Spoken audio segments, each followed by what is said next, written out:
This is my first draft of my synopsis. I have highlighted things that I have altered and things that I have kept the same. Here is my final synopsis. I have highlighted things that have changed quite significantly, the key elements, and also highlighted things that have stayed the same as the draft synopsis. Firstly, I have changed the name of my antagonist from Finley Rawls to Stanley Rawls.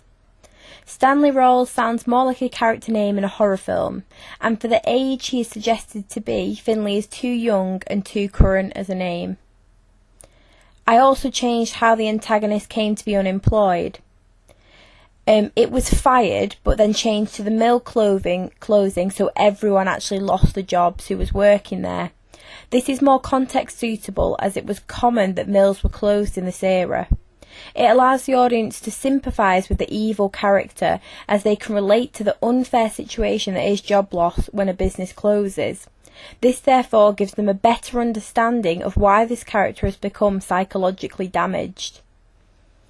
Next, I altered the reaction of Stanley when Lucy tries to escape.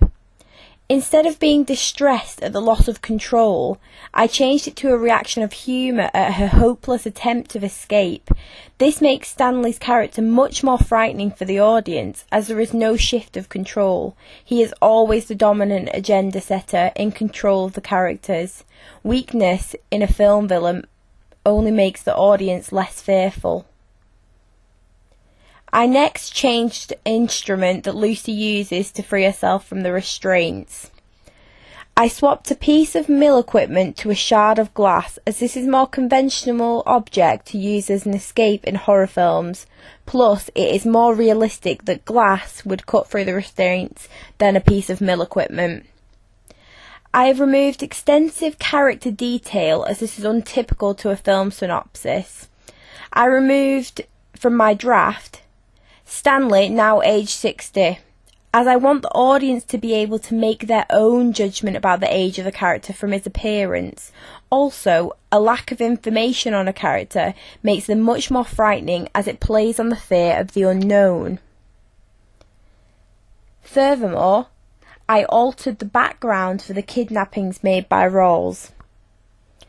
I altered how the synopsis explains this. In the draft I said that the film would directly show records of disappearances in the Rochdale area, but I changed to a scene in which we could simply view collections of newspaper cuttings that state disappearances. I did this as it made the connection of the disappearances to Stanley Rawls more obvious to the audience, allowing them to make a judgment on his character quicker. Plus, the collection of the newspaper cuttings suggests his damaged nature, his awareness of his murders and lack of remorse. And finally, the closing scene.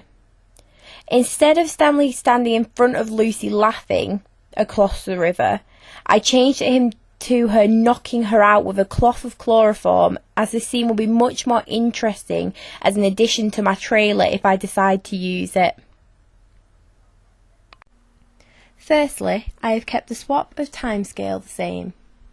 I have kept the swap from the background information timeframe in which we view Stanley's negative circumstances occur to the present day circumstances, as this is typical in a film synopsis feature. If you want to add context to a character to allow the viewers to understand why, you must give a background information in a different time frame. Also, I have kept his housing situation the same.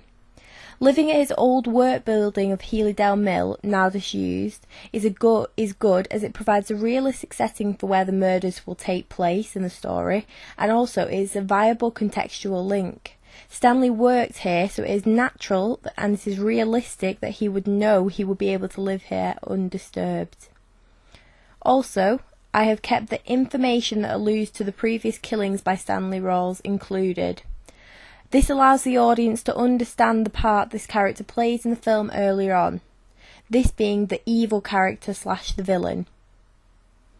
Additionally, I kept the idea of three female teenagers as my protagonist's victims. I believe this is what gives my synopsis originality, as this is uncommon to horror films, to have an all-female group. Yet, it does also stick to the conventions of having a group of teens in a horror film.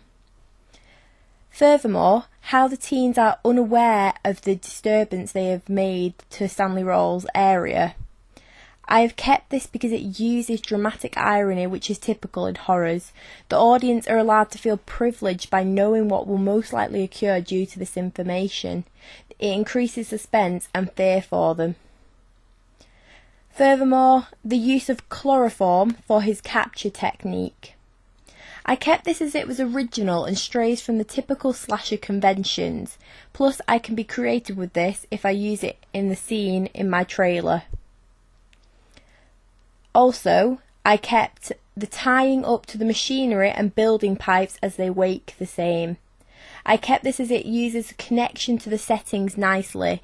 The mill machinery, they're inside the mill, which is the setting.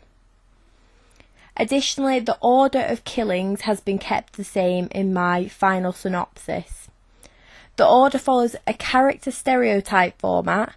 The convention suggests the non-believer dies first, then the dumb blonde, and then lastly the hysterical female, who may survive. I have stuck to this as it follows typical conventions of horror films.